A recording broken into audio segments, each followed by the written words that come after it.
Peace and love, you guys. This is Central Killing, back with another video. This video would be a mediumship reading on the one and only Prince.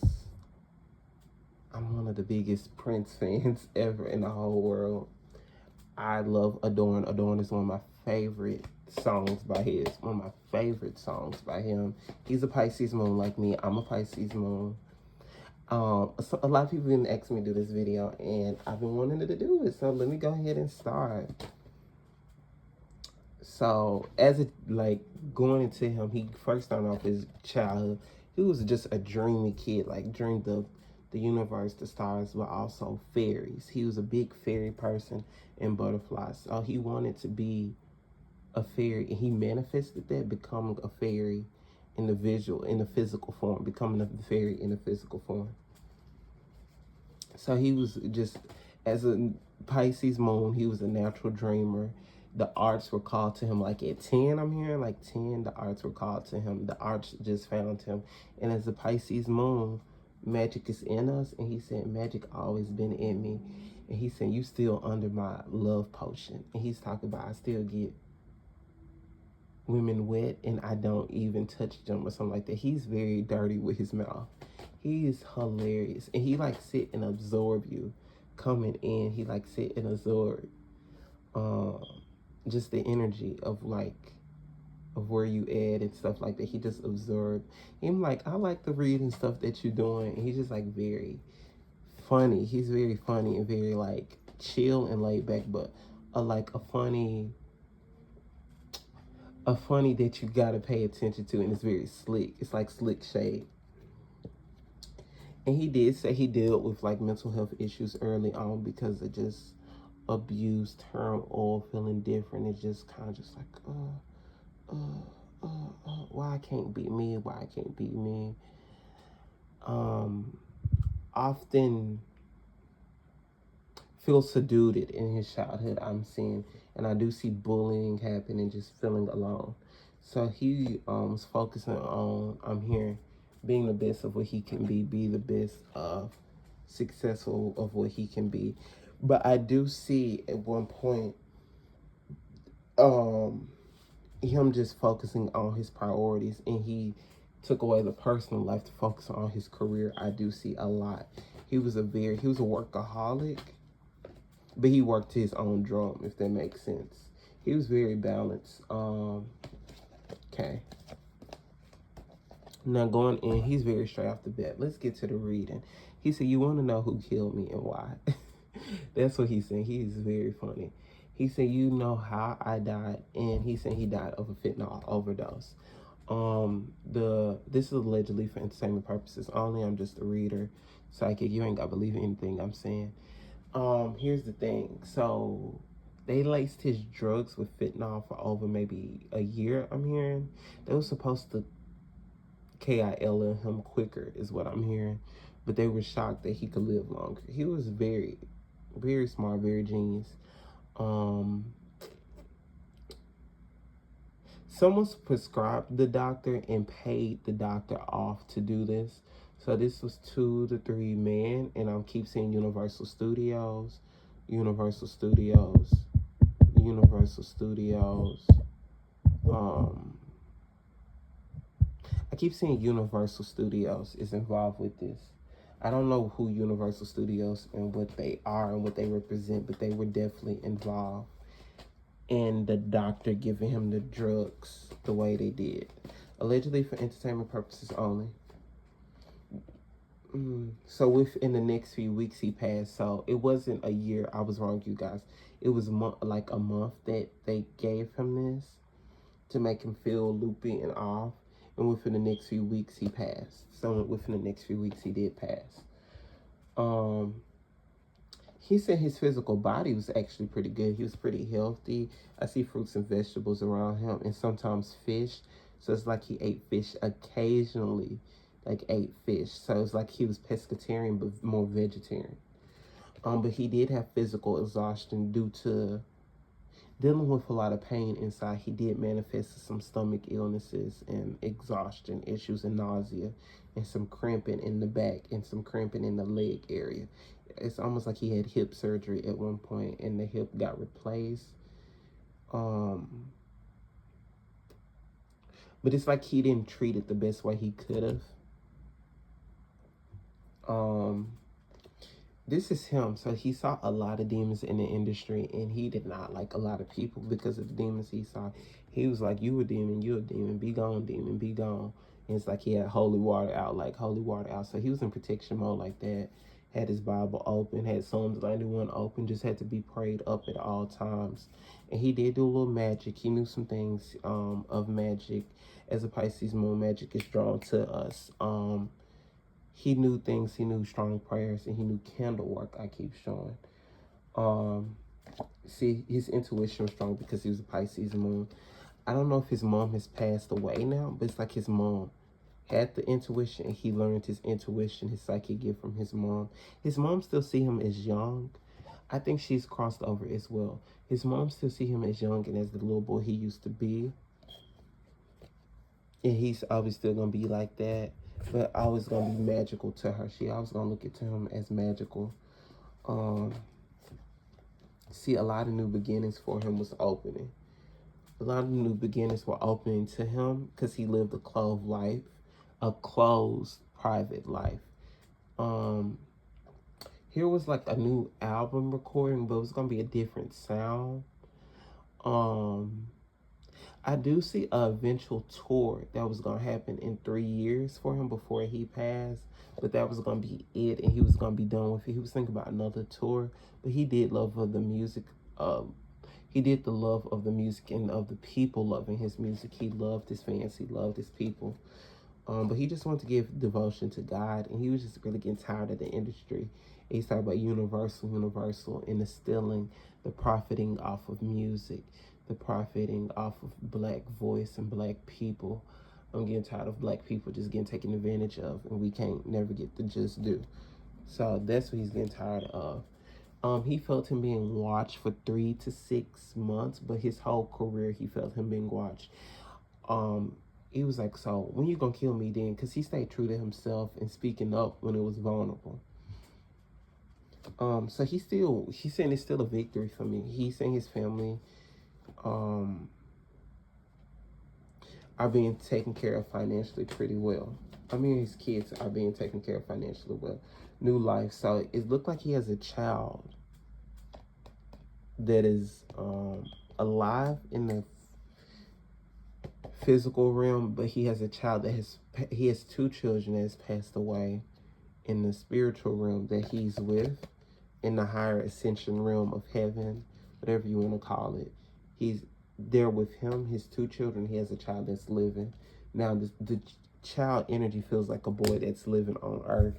He pays attention to this boy. He don't want this boy to be seen or noticed at all. Oh my God, he is so funny. He's telling me I just felt I was in competition with. Well, I'm like, he said the label wanted me to be Michael Jackson at first. So his label wanted him to be Michael Jackson at first. And then I see, so in the previous life, Prince was actually a woman. He wasn't a man, he was a woman. But androgyny was drawn to him, and makeup was always invented to him. Something of a previous life with makeup and things like that. And androgyny was drawn to him. But he said like the label wanted him to be like Michael Jackson. And then I'm like, why Michael Jackson? Because I guess 2 light-skinned men. And he's like, you mean one light-skinned man and one trying to be light-skinned? He's funny. But he said at one point, it's like he didn't like Michael Jackson. He felt arrogance, and he felt like he was the industry puppet. And he saw what they were doing with him, and he was just a ritual. So he just paid attention to that. But it looked like they got on good terms before Michael Jackson passed, because Michael Jackson passed before him. It sounded like to me that they got along like decently. They weren't talking on the phone every day or nothing like that, but they made their amends. They respected each other. And they have communicated with each other since they both ascended to heaven. They both have communicated with each other several times. Amir. Okay, to get into his love life, because he was a man of many women. You know, a lot of people always ask, did he like black women? He said, I liked all women, as long as you was sexy and exotic. So he liked exotic women. It wasn't just a race thing with him. He was into all races of women. And no, he wasn't gay. He was 100% straight. Okay. He said a lot of the relationships ended because of short term and due to karma on his end, being very karmic and being very mean. He faced a lot of his karma being very mean to women and being very abusive with his tongue. He was a true gem. Women respected him as a true gem. They had a lot of fun times when a lot of women are living off flashbacks off of Prince. A lot of them. It's like he was there. Like that old story you could tell me you like 30 years later, like I had Prince, like they still think of him even though they passed. It's just like they get goosebumps. It's like he did that goosebumps, he did that butterfly feeling, like an unhuman feeling that he did to a lot of women. Because he was magical and it's like the women was under his spell. Mature women. So he did date a lot. I'm saying he dated a lot. It looked like he was dating a younger woman before he died. He looked at her as a good soul, make connection. But they did distance before he died because of his mental health. And because there was a lot of weird spirits in his home before he died, he's telling me. But about his wife, he was married twice. I'm about to ask about his first wife. His first wife he shared a past life with. But in this past life, they had 3 children, I do see. But it's almost like a child passed away in that life as well. Due to a drowning accident is what I'm hearing. The child is something with a child passed away in his previous life. I can't really get what it was. It's not coming out because it's in my ear. It's kind of hurting too. But him and his first wife shared a past life connection. They did love each other very strongly, but due to her infertility issues and due to issues of her not being married, and he was very mean to her, he was saying it just needed to end, and due to infidelity on his end. But he do look at her as a soulmate, and almost in a lot of ways, she remind him of his mom. I'm hearing. She remind him a lot of his mom, and he's giving kisses to a lot of women, so he kissed a lot of women. It's like he keep kissing women, so it's like he had multiple soulmates. And about his first wife, he saw her as new love, but he compared her a lot to the first wife, the second wife, but he did love her. But it wasn't a strong connection as it was with the Mate, what is her name? Matai. It wasn't a strong connection like that. So this is Prince. This could be a daughter or a son that's living. I'm still with genders. I do get confused a little. But that is living currently, so he is very focusing on his child that is living. But it was new love he was talking to, and I do see she was younger, and he looked at her as a soul companion, and they did. It looked like 3 women he knew had a soul, like a past life connection. 3 women, and then I keep seeing Shaka Khan in the image. Why she keep coming to me? It's like her face, and it's that song that they have together. I keep seeing them. Okay, what did he feel towards her? What did he feel towards Shaka?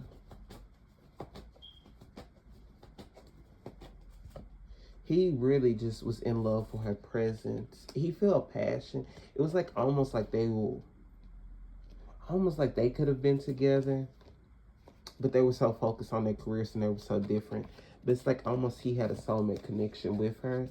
She feels it too kindredly in her spirit, but it's just like, but it's like they did have a soulmate connection in a way.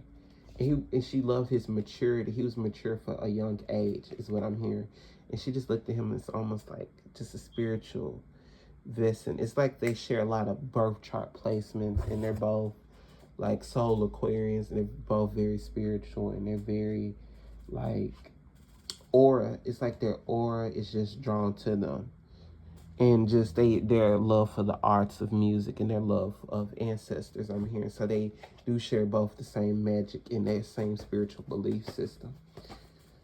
Um, so it was a compromising deal. He did say, I sold my soul once. It was handwritten that he was going to sell his soul. Unfortunately, he didn't realize. But he still believed in God, and God forgave him for that. So God had grace with him.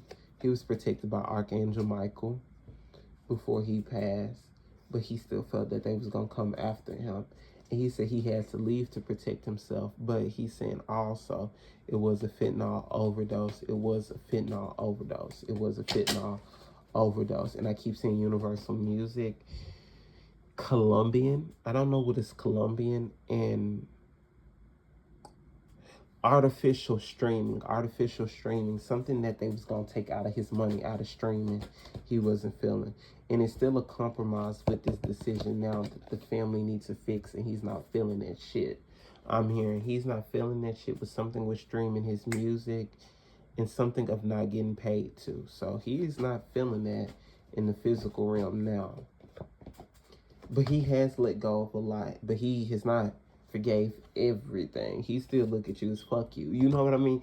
It's still funny. He's very spiritual, but he still just say it how he feel type of person. Even after he's passed away. Even after he's passed away, he's still like that. So that is just very funny that he's still like that after he passed. And the Ankh is around him, so he was into spirituality a lot. And the God, the universe, and he credits God as a woman also while he talks. It's like he credit God as almost being a woman. Credit him from the demons he saw in the industry, and it almost stopped him from doing music, but God kept him doing music. And to see he was over the industry and the Illuminati, but he was still knowing his purpose was the arts. The arts was drawn to him as a kid, so he knew that was his purpose, and to fulfill that purpose. And numerology follows him. He had a numerologist. He knew about numerology, and he said it's a set in time why they killed me that day instead of then. Yes, so that's what he's saying. He is very hilarious. But he did have a lot of boredom before he passed because of he was just tired of just how the world was going. And I'm asking him, is he listening to any of the musicians now? Because, you know, a lot of people want to know those questions. He's saying not really. It has lost its touch, music is what he's saying. It has lost the arts of greatness, and it's too many copycats. He's saying stop that shit. He do not like copycats. He do not like sampling. For some reason, he's over sampling, and he's saying that AI is scary of what they can do to an artist and take out, and it's not the artist singing, and lack of good singers, and they're not really creating art no more, is what he's saying. So he's big on art. He should be about the music, don't be about the money, and don't be into the Hollywood shit, is what he's saying. But he's very blunt with his tongue. He's very blunt. And he says, stay true to yourself. Don't compromise or water down your ideas. Stay true to you if you're an artist. Be divine helper. And without God, there's no will, is what he's saying. So, yes, that is my reading on Prince, you guys. I hope you guys like, comment, subscribe. Thank you guys so much for watching.